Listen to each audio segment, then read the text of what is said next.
He married a golden-haired heiress from Derbyshire, and the Hamptons reverted to their blue and gold looks, for which they are famous to this day. The son of the Frenchwoman was rather clever and very worldly. He dabbled in politics and wrote a book of aphorisms. A great and lifelong friendship with the regent procured him, among other favours, an earldom. His mother's family having all perished during the Terror in France, he took her name as his title. Enormously rich, he spent enormously. He had a taste for French objects of art, and acquired, during the years which followed the Revolution, a splendid collection of such things, including many pieces from the royal establishments, and others which had been looted out of the Hôtel Mont d'Or, in the Rue de Varennes. To make a suitable setting for this collection, he proceeded to pull down at Hampton the large plain house that Adam had built for his grandfather, and to drag over to England stone by stone, as modern American millionaires are supposed to do, a Gothic French chateau. This he assembled round a splendid tower of his own designing, covered the walls of the rooms with French panelling and silks, and set it in a formal landscape which he also designed and planted himself.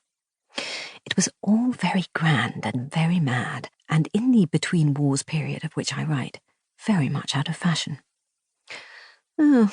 I suppose it is beautiful, people used to say, but frankly, I don't admire it.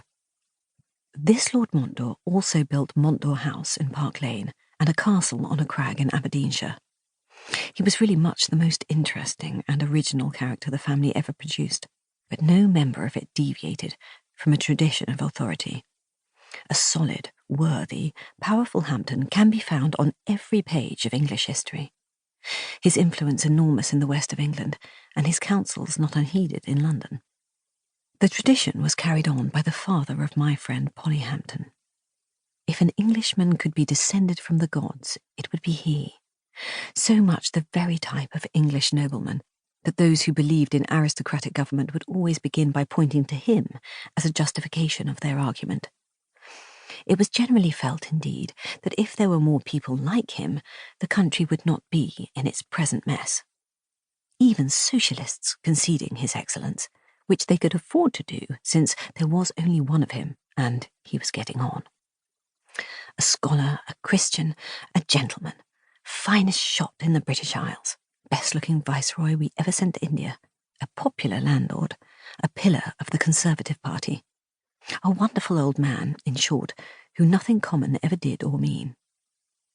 My cousin Linda and I, two irreverent little girls whose opinion makes no odds, used to think that he was a wonderful old fraud.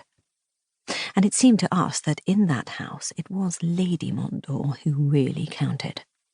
Now, Lady Montdor was forever doing common things and mean, and she was intensely unpopular, quite as much disliked as her husband was loved, so that anything he might do that was considered not worthy of him, or which did not quite fit in with his reputation, was immediately laid at her door.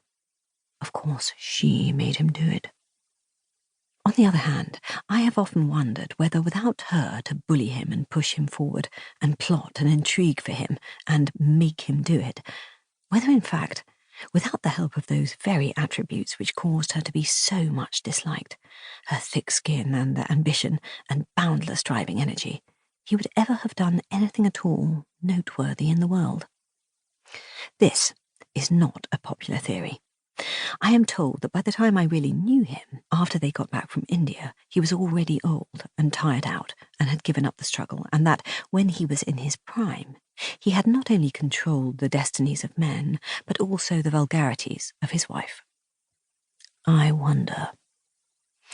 There was an ineffectiveness about Lord Montdor which had nothing to do with age. He was certainly beautiful to look at, but it was an empty beauty, like that of a woman who has no sex appeal. He looked wonderful and old, but it seemed to me that, in spite of the fact that he still went regularly to the House of Lords, attended the Privy Council, sat on many committees, and often appeared in the birthday honours, he might just as well have been made of wonderful old cardboard. Lady Montdor, however, was flesh and blood all right. She was born Miss Perrott, the handsome daughter of a country squire of small means and no particular note, so that her marriage to Lord Montdor was